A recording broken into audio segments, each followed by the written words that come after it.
Welcome to Analyzing Finance with Nick. Today's video is a special interview that I do with my friend and fellow entrepreneur, Ben Beery. Ben is the founder of Golden State Memorabilia, and his expertise is on the business model and the economics of collectibles.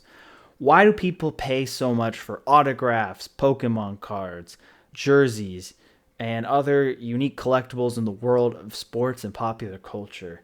This has been a question that I've been thinking about for a while, especially with how high the valuations of some of these items. In this video, we're going to go into the economics, the business model, but also like why do people value collectibles as much as they do? And just as a note, nothing in this video is investment advice. Please do your own research if you're going to consider buying any sort of collectible for an investment. And without further ado, let's get started with the discussion. Oh yeah, I want to ask you a few kind of questions, Ben.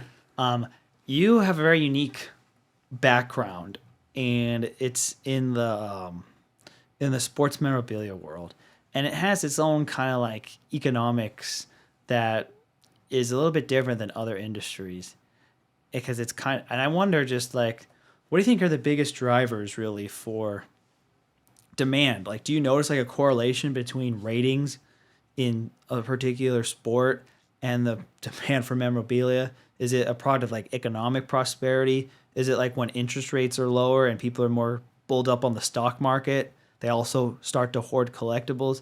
Like, what are some like recurring cyclical patterns you see in like demand for the products that you bring onto the market? So the interesting thing is, I think for somebody to want to buy a collectible or a piece of memorabilia of a specific athlete or celebrity, there has to be some kind of a connection, like a human connection to a specific, whether it is like memory, or there has to be some resonance to, hey, I love this person. Kobe Bryant, I love his work ethic. I love how he won the championship for the Lakers in 2009 and 2010, and he just put it all out there. And in 2016 when Kobe retires, what a great career. He only played for one team. There's a connection there. You get somebody like Taylor Swift, who has been playing music for almost 20 years now, and she really speaks and resonates with a specific population of people, and that leads to a connection between celebrity and fan. And so what ends up happening is people want to deepen that connection that they have with that athlete or celebrity, and one way to do that is by purchasing a collectible to commemorate that. And now there's different tiers of collectibles, right? I mean, there's like display type of items that can commemorate things. There's items, hey, limited edition coins, frames, etc., etc., etc. Something that we do a lot of is authentic autographs, right? We have athletes and celebrities sign autographs, and people know that when they purchase an item signed by an athlete or a celebrity, that it was signed by them. Like, the athlete touched that item with a pen that was in their hand and put their signature on it. And they go and they want to have that, and then they focus on displaying it however they want to display it. They can get it put in a frame, they can get it put in a case, they can have it in their living room, they can have it in their room, they can have it in their house, they can have it in their office. And it kind of showcases for them the connection that they have with that athlete or celebrity and the level of love that they have for that person. And so that's a part of it, connection. And there are certain times that stimulate more connection. Taylor Swift on her Eras tour, she's in the news every single day because she's on tour. She came out with a new album, The Tortured Poets Department. Now people are listening to these songs. And then that leads to more people buying collectibles of Taylor Swift because she's in the news, she's popular, you're hearing about her. She's in the news for getting engaged to Travis Kelce. She's going to all these Kansas City Chiefs football games. That affects the Kansas City Chiefs memorabilia. People are buying more Travis Kelce stuff. People are buying more Patrick Mahomes stuff because the Chiefs are now being mentioned in worlds that are other than the typical sports world. And now all of a sudden that ends up bringing new fans to the NFL and to the Kansas City Chiefs. And Kobe Bryant, when he went on his retirement tour in 2016, people were talking about him on a daily type of basis. It's like, oh my God, Kobe's retiring. I can't believe this is happening. I grew up watching him. We're going to start seeing something soon here with LeBron James. He's entering his 23rd season right now. We don't know how many more seasons he has left. I would imagine that we're nearing the last couple of them. And if LeBron can keep going, that's phenomenal. He's had a great career. But the more somebody's career winds down, the more kind of the nostalgia kicks in, and the more you kind of appreciate what they've done and what they've given, not only to the game, but to the people who love the game. And at the end of the day, the people who love the game are what drives the game, because you can't be LeBron James and I can't be LeBron James. So the closest we can get to is getting to cheer on a guy like LeBron James, or not cheer on a guy like LeBron James. I'm a diehard Warriors fan. I watched LeBron James duke it out with the Warriors between 2015 and 2018 in the NBA Finals every single year. I was rooting for the Warriors every single year. I was stoked in 2015 when the Warriors won. I was devastated in 2016 when the Cavs won. And then in 17 and 18, it was nice to see the Warriors win. It was nice to see Steph Curry leave kind of that matchup with 3 championships to LeBron's 1. And so for me, I have a resonance with Steph Curry because I grew up in the Bay Area. I'm a Warriors fan. I watched him get drafted. And it's cool to see kind of how he's carried a franchise from not only mediocrity to relevance, but mediocrity to greatness. The Golden State Warriors are revered as one of the great and most valuable sports franchises now. And they used to be considered pretty mediocre on the scale of sports franchises. And when the Warriors were purchased in 2010 by Joe Lacob, they were purchased for $450 million. And I think the most recent valuations have them at like $8 billion, $9 billion, and the Lakers sold for $10 billion. So the Warriors could possibly now be close to or above that. So it could potentially be like a $10 billion type of franchise. And a lot of that credit goes to a big name athlete like Stephen Curry, who creates hype and love and connection and resonance, because you can't be LeBron and I can't be LeBron. We're not that athletic. We can't do the stuff that LeBron does. But Steph Curry shoots a basketball really well. He's not out there dunking all the time. Can we learn how to shoot a basketball really well?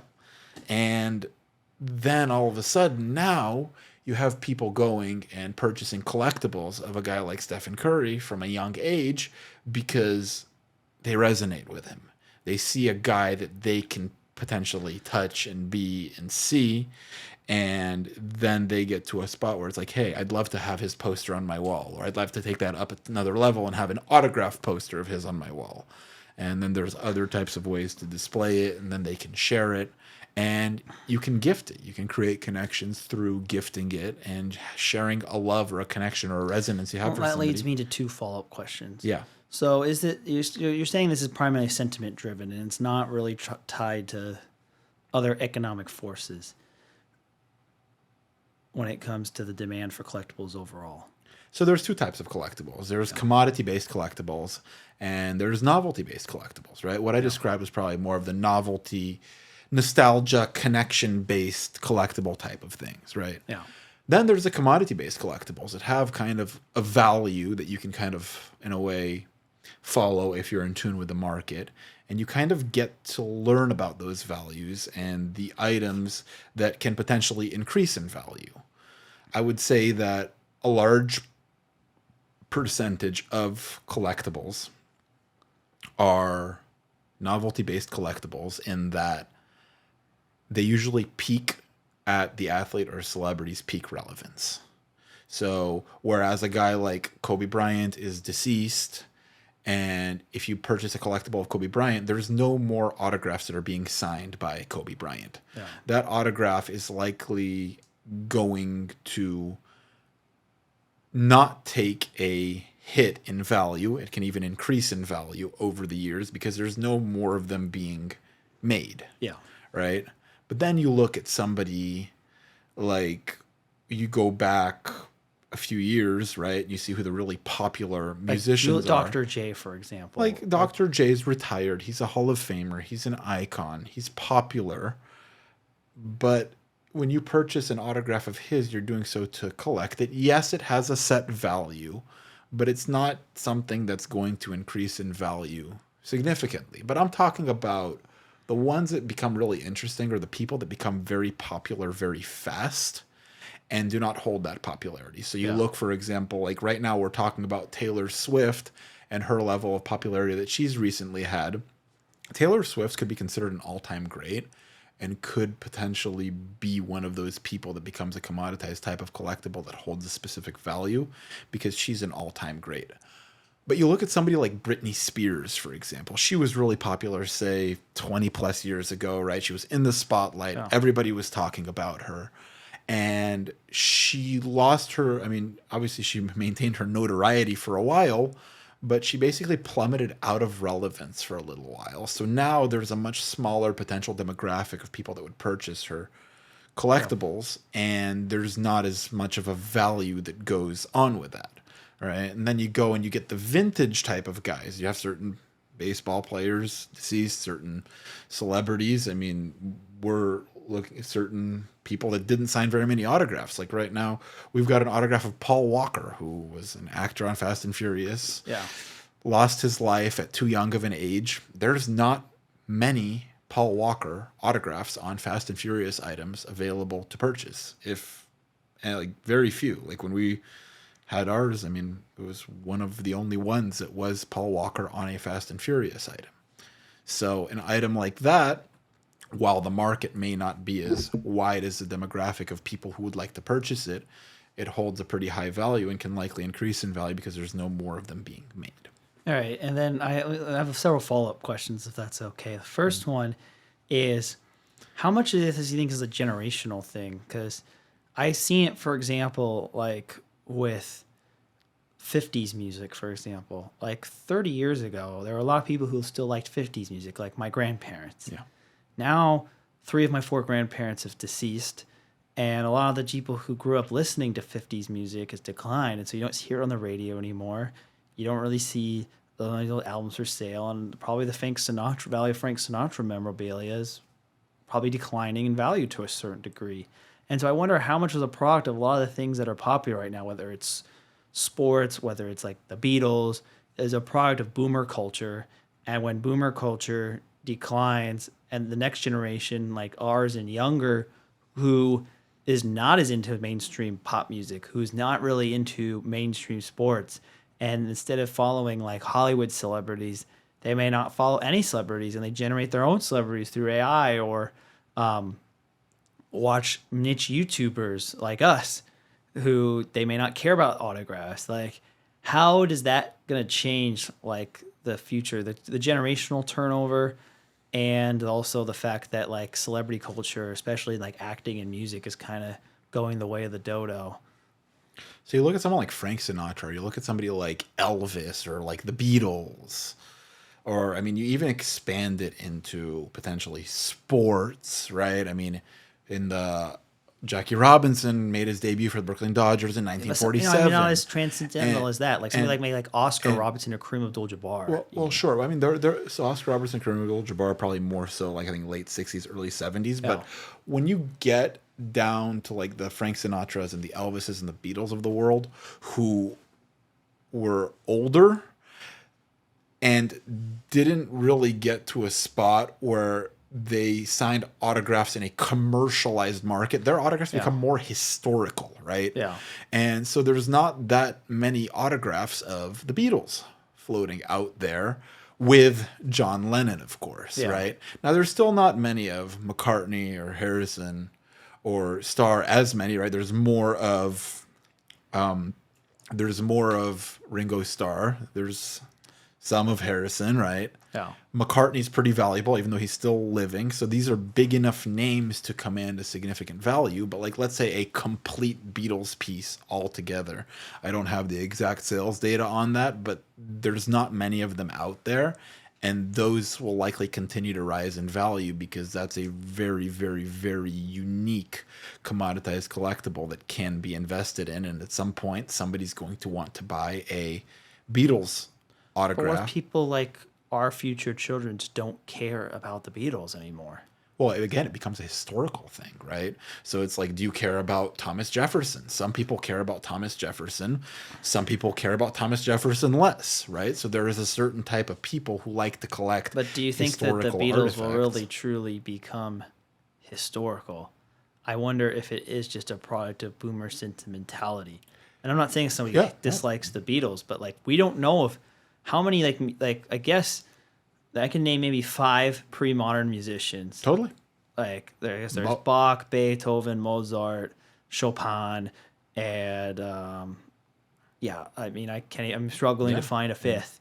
So most people's collectibles. and there probably were some famous pop singer in the 19th century that people thought were like the Beatles and doesn't. Totally, Yeah. totally. I mean, look at how excited people were about One Direction a few years ago. Yeah. And it's like, and at the end of the day, it's like, okay, One Direction was there, cool. Now they split up. Some of the guys have their own career.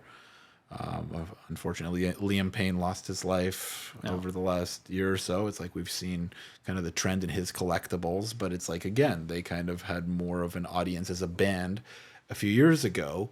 So it's interesting to see where people view collectibles and where it fits in. It's certainly not for everyone, but you look at some of the stuff that's selling. I mean, there was just a card. It was like a Michael Jordan, Kobe Bryant Logo Man card that sold for close to $13 million. And Kevin O'Leary from Shark Tank bought it with a group as an investment. He's just like, I'm just going to hold this card. This group is going to hold this card, and we likely won't sell it during my lifetime, but we're going to allow this to potentially appreciate in value and see what happens with it. And now that's a more modern card, right? So I guess it's supposedly possible to make another Kobe/Jordan card like that. So something like that could come up again. But you look back at some of like the older cards, like let's say there's a Gaudy Babe Ruth card that's signed. One of those is likely not like those don't come up every day. Yeah. And so some of these items end up in private collections of people who actually want to own them. And when the private collectors make items available to sell, usually they sell to somebody else who wants to own them. It's almost like art, right? There are certain art pieces that people want to own. There are people who have the disposable income to spend on those pieces. And sometimes they'll just do whatever it takes to own a specific piece that they enjoy. So then why don't you see more professional, or maybe this does happen. Like if I was a professional athlete then by this strategy, I would sign enough things that basically I can donate them to either a museum or to sell them to charity like people do with art, sell them in silent auctions, and then I could write it all off my taxes. Well, you'd have to be a certain level of professional athlete for people to purchase a collectible of you, right? So the average professional athlete that you see doesn't really have a very strong fan base, right? I mean, you sit there and you talk about who are the famous YouTubers, right? Everybody knows who Mr. Beast is, right? And then it all goes downhill from there, right? So it's like, what are the percentage of people that if Mr. Beast posted, hey, I will be doing a meet and greet at a bookstore, he's going to have a line out the door and people will be camping overnight for him, right? And it's like, if you or I posting that we're having a meet and greet at a bookstore, at some point in time, there's going to be a certain amount of people who come and join us that are fans of us. But you get to a point, it's like where you're achieving kind of knowledge of the masses and the masses know about you, right? And that's where a guy like Mr. Beast is. That's where somebody like Taylor Swift is. That's where somebody like Kobe Bryant got to. That's where somebody like Steph Curry got to. LeBron James, Cristiano Ronaldo, Lionel Messi, and those are the great names that everybody knows. You talk about Frank Sinatra back in the day, Elvis, the Beatles, and it's like at the end of the day, the great ones can usually hold a market. The further away you are removed from being great, the less people want to associate themselves with a type of collectible. So basically, you want to sell the stuff of like the all-star, but not the MVP level person before they retire, and keep like the not just like the marginal Hall of Fame guy. Like I'm trying to think who's like like you want Barry Bonds, not Manny Ramirez. I mean, sit there and think about the players that are all-stars, right? Yeah. In basketball, you get 24 all-stars every year. Yeah. There's only one Michael Jordan. Yeah. Baseball, you get 25 all-stars per team, so 50 all-stars per year. Well, there's only one Babe Ruth. You mentioned Barry Bonds. There's only one Barry Bonds. Oh. Football, nobody even cares about the all-star game. Like they do their, what is it? Their Pro Bowl. I think they've turned it into like some flag football game or something. Yeah. Like people don't actually really care. So it's like, okay, then you get the MVP players, right?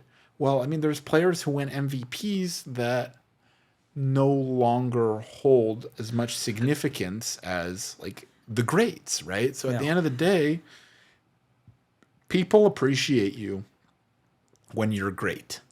And if you fall short of greatness, there's still going to be some people that appreciate you, but the only people that are appreciated by the masses are the ones that are indisputably great. And speaking of somebody who does follow a lot of sports memorabilia and cards and things like that, what do you think about the rise of Pokemon cards again? They had their thing in like the first. It's kind of correlated with tech stocks. It's kind of funny. Like in the first tech bubble, you had a giant rise in Pokemon cards back when I was trading them as a kid. It was my first experience with a speculative bubble where I made a lot of money for a fourth grade and fifth grader standards, and then lost it all pretty quickly after. And now it seems like whenever you walk in any store, the booster packs are sold out, and it's the craze again. Do you think that? Why do you think Pokemon cards have successfully replaced baseball cards to a certain degree? Or why do you think that even though we've now through like 9 generations now of Pokemon games, why that those are still hold the same kind of grip that like other video games and well, because it's not. The cards at the end of the day become kind of more of a game to people. It's a chase game, right? There are certain cards that are worth certain amounts of money, right? So let's say there could be a $100,000 Pokemon card that is inserted in X series of box. Yeah. People can go to the store and buy a $50 box of Pokemon cards. It gives them a chance, a 1 in a million chance to pull a $100,000 Pokemon card. People who make the Pokemon cards, now I don't have the exact numbers on this, but let's throw out hypotheticals, sell 1 million boxes at $50 a box, which is $50 million in sales, and a couple people get the one Pokemon card that, again, at the end of the day, a collector wants to own. Yeah, that's worth $100,000, right? And the person who pays $50 and gets the $100,000 card wins. So it's kind the person who gets $50 can also get a few cards that amount to a total of $17 and go and sell those. But also, they could be collecting them. They could be playing the Pokemon game. Yeah. But at the end of the day, it's really driven by, and the cool thing that I've found about every collectible is there's somebody at the end of the line that actually wants to own the item. Yeah. So you have people that are investing in these items, hoping that the value appreciates. You have people that are chasing, like chase type of cards, whether it's Pokemon cards or baseball cards or basketball cards. But at the end of the day, after the card is bought and sold by the investors or the people who are taking chances on buying these things, there's somebody sitting at the end who actually wants to own and appreciate the item. And that's what I think is so special about collectibles. Yeah, and the other thing I have a question about is, again, back to the whole disintermediate, like the death of celebrity culture. Like, for example, like in the 90s when like the Tom Cruises and the Brad Pitts and like the Julia Roberts of the world were in their 20s and 30s, they were kind of a big deal. Totally. Nowadays, those equivalents, I guess like Timothée Chalamet might be it. Yep. They're like maybe 10% or even 5% as popular as those ones. And I think that's continuing to decline because of, again, there's a lot of more influencers and social media. There's the emergence of YouTube. There's the emergence of AI where you're going to pretty much be able to create your own movies pretty soon. And like, and just in general, the fact that the gatekeepers of the old studios or the record labels or whoever who limited what content was out there no longer have their gatekeeping power. And when content is ubiquitous, and instead of having one celebrity who has 1 million followers, you have 100 celebrities each with 10,000 followers. What does that do to the future of like the collectible business? Like, what are people going to collect if so, like from the 2020s and beyond, when celebrity culture is no longer a thing? I think sports is a little lagging on this, but I think eventually sports is going to kind of eventually have the same thing when people are, I don't, there's some virtual alternative that emerges, or maybe some new, because I think that a lot of the ratings for sports are kind of a byproduct of an aging population to a certain degree as well.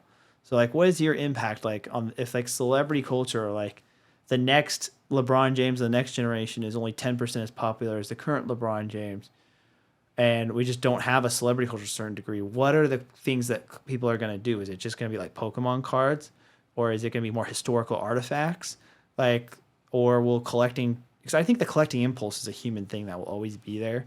But where do you think that's going to go instead when like a lot of this, the celebrity culture of the 20th century continues to decline because of AI and social media and other mass distribution of niche content? So collectibles themselves, like you said, are not going away, right? People will still buy their Pokemon cards, or go to the beach and collect seashells and rocks, and or collect whatever war artifacts they're interested in, collect art, collect memorabilia, collect whatever they're collecting, right? So when it comes to the specific athletes and specific celebrities, it really just comes down to what percentage of the living human population are they reaching, right? And how popular are they, right?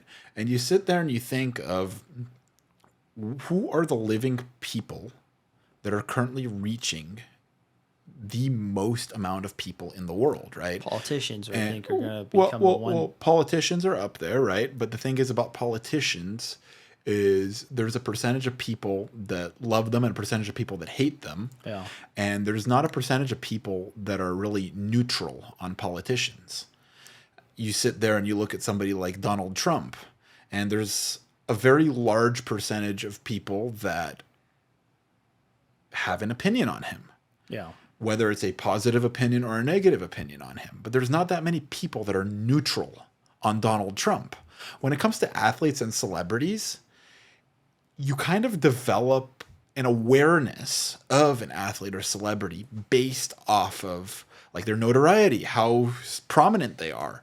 What percentage of the population is aware of Taylor Swift? It's probably larger than just about any other musician. I think Selena Gomez has a very strong Instagram following as well, possibly larger than Taylor Swift on Instagram itself, right? So there's a large percentage of people that are aware of Selena Gomez. There's a large percentage of people that are aware of Ariana Grande. When it comes to athletes, the level of awareness they reach, the soccer players reach the most. It's Cristiano Ronaldo and Lionel Messi, and whoever, those are the people who reach the most, right? And then when it comes to basketball, the athletes that reach the most are LeBron James and Stephen Curry, and they reach less than the soccer players do. Less mega celebrities and more micro influencers. What are we gonna? Are you gonna start selling the collectibles of micro influencers, or are people just gonna collect non-celebrity based stuff? That's more my question. Well, so people collect what they connect to.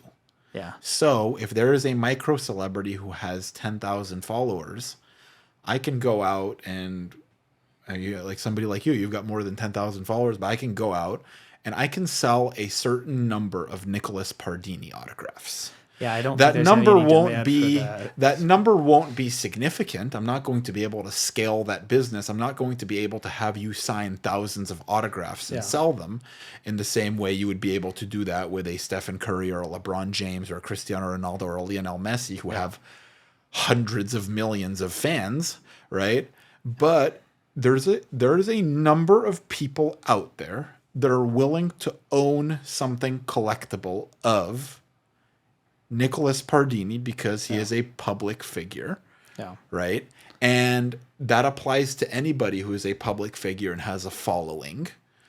Now, what is that number? Then what is the total value of what is being sold? And that kind of gives you the total addressable market for what you have, and then you can kind of make a decision as to, hey, do we kind of have a business here or not really? Do we just move on to the next name? So I'm saying like your business, you're gonna have to focus on just trying to create more smaller markets if there are less of the big celebrities left. Well, again, you're also going to have the stuff that's already out there, the historical stuff, right? Because at the end of the day, history doesn't go anywhere. There's still people that are going to be in the market for, like you mentioned, the Sinatras, or could be a Thomas Jefferson autograph, or Abe Lincoln, or the Honus Wagner T206 card. Like, there's not becoming any more of those out there. Those are likely going to continue to rise in value, and they will, like, collectors want to own that stuff, just like art, right? If a Leonardo da Vinci art piece came out on the market right now, there's going to be somebody who will want to own it and is willing to outbid somebody else to own it. Do you know what low key I think is one of the most valuable collectibles that's not really talked about? What? Dinosaur bones. Interesting. And I'm like, yeah, how come you don't really hear about like those kind of things, like fossils? Or it's true. I mean, that could be something at the end of the day, having a collectible. Again, when it comes to like certain novelty collectibles, there's not really a shortage of those. But when it comes to a T-Rex skull, right? It's like, hey, look at me. I have a T-Rex skull. Yeah, who else has those one? are even hard to find in museums. That's like people literally go to... But then that becomes also, I mean, again, similar to art pieces. They're one of a kind. Similar to certain collectible cars. Hey, there's a Ferrari out there, and there's only 5 people who own this Ferrari. Basically, like, I'm one of them. So it just puts you in these different clubs of like, hey, I'm in rare air. I own this piece. And kind of like you're talking about with classes and stuff like that. Like, you have to be of a certain type of class to put yourself as a part of like an exclusive group who owns something that's very niche and rare and not seen or owned by many. What's the weirdest thing that somebody has tried to sell to, like, through your firm? Like, is it like, I don't know, like a hairbrush used by a celebrity, or like a dinosaur bone, or I don't know what, like a weird historical product, like a sword from an obscure war in Southeast Asia. Like, what is some of the weirdest things that you've come up with that you've had to... So we particularly stick to sports and celebrity autographed memorabilia and other collectibles that kind of branch off of that. So we don't really deal with as much, say, like, hey, dinosaur bones type of thing, or we don't really do as much with like war artifacts. So we try to specialize more in the collectibles market for sports and celebrities, but we end up coming across things that are kind of cool and have historical significance as like different sports pieces. Like, we've seen different items from, here's a pair of shoes from a player's first ever game, and I remember this game and this was pretty historical. Or different, I mean, as you go back further, right, you see all these different collectibles where it's like, hey, okay, Babe Ruth used this bat, or Shoeless Joe Jackson wore this jersey. And when a lot of it goes back to baseball, because baseball's one of the older sports in America's pastime, right? But you look at things like, okay, like, do they sell like a piece of infield dirt from like the 1908 World Series? I mean, that would be kind of difficult to kind of track that specific thing to it, because how do you actually verify that that's it? Right. Yeah. So it's like there's processes to do that now that are a little bit better. So it's like, yeah, you probably could collect dirt of a team who won something now, but again, that becomes more of a novelty type of thing, right? Okay, hey, let's bottle up 50,000 things of dirt and sell them each for $19.99, right? And again, those are probably people who have contracts with the leagues and licenses and stuff like that to do that. But it's really interesting to see the different types of things that can be collectible to people. And different people want different things. I mean, some people, hey, they want an album that's signed by the Rolling Stones, or, okay, hey, here John Lennon wrote this note to somebody and signed it. It's like, now this note is circulating. I mean, there's people who wrote to Charles Manson when he was in prison and received a letter from him, and they're like, we want this. I've seen stuff that's signed by Tupac, And it's like, and it's interesting to see the different stuff that comes up. The interesting things to me are the stuff that people didn't actually know would be as collectible as it is based off of who the person was. So somebody like Pat Tillman, who Yeah. didn't really have any type of historical significance while he was alive, didn't have as much, wasn't as appreciated while he was alive. Seeing a collectible of his now is worth significantly more. Another example of that is somebody like Charlie Kirk. You see collectibles of him when he was alive, they weren't really worth much, and now people are like, okay, we now realize this guy's historical significance. You see autographs of somebody like Martin Luther King, whose life was cut short. It's like, okay, an autograph of Martin Luther King is tougher to come, because like somebody would have had to understand who he was when he was alive, understand the historical significance of what he's doing, and then that item will have had to survive in a reasonable condition to today, and in order to be kind of sold or traded on the open market for somebody to go ahead and purchase and be able to commemorate the legacy of a guy like Martin Luther King. So, like, other than soccer, which we talked about before, what are some, either in the sports world or in the entertainment world or celebrity world, of collectibles that have seen increased demand and disproportionately high growth and valuations compared to the rest of the market? Like, where is like the puck kind of going in the world of collectibles in terms of like either specific sport, specific athletes, specific genre of music, etc.? Popularity and connection. If somebody can connect with you, they will want to own something that's collectible of you. But what are you who are you seeing that's becoming kind of like so, under the radar popular, but that like might not be obvious to people? That's my. But there's not necessarily anything that really ever ends up being under the radar. The question is does a market catch up to it, right? So it's like you can look at something like Formula One, right? Formula One has historically not had a very strong collectibles market, right? But it's a very popular sport. So it's like more and more people are starting to collect Formula One stuff. Like, I mean, soccer is not necessarily a prominent American sport, right? You look at Lionel Messi and Cristiano Ronaldo in the prime of their career, they were playing in Spain, right? And it's like, so us here in the US may not have been as focused on that, but for the rest of the world, they're focused on those guys. Those guys are playing things at the highest level. And so it's more about who is spreading awareness to grow their own personal brand.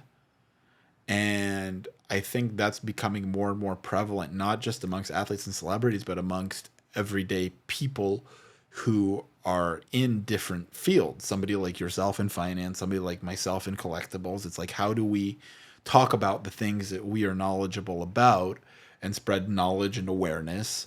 And the audience we reach could be one person, it could be a million people, but we're spreading knowledge, we're educating people.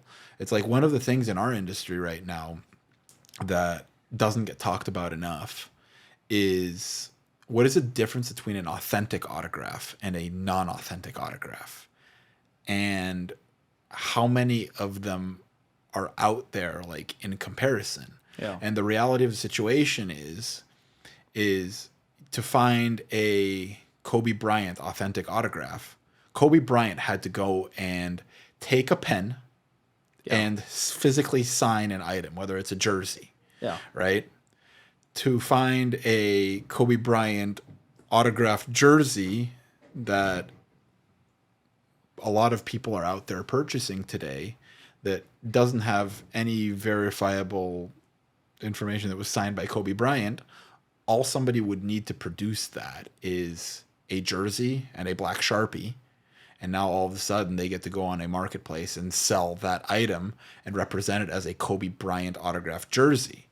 And the thing that's really interesting is I feel that the education level of people who are out there buying the items, I feel that they fall into different buckets. I feel that there's certain people who concern themselves with the level of education of ensuring that they're purchasing an authentic autograph, and those people kind of understand the valuations of it and know it's like, hey, if I'm going to buy a Kobe Bryant autographed jersey, I'm going to be ready to spend a few $1,000s on it. And then there's people who decide they want the Kobe Bryant autographed jersey, aren't as familiar with the values of it, see one online for $200, and they go and they buy one, and what they don't fully realize is that that jersey is probably some $20 knockoff jersey that somebody went out and got a black Sharpie and wrote Kobe Bryant on it and is now representing it as an autographed Kobe Bryant jersey. So it's really interesting, kind of the discrepancy in what are the autographs that are like actually out there and authentic versus what are the autographs that are out there and not authentic. And I'll tell you that the autographs that are not authentic of Kobe Bryant outsell the authentic autographs like 99 to 1. Just because of volume?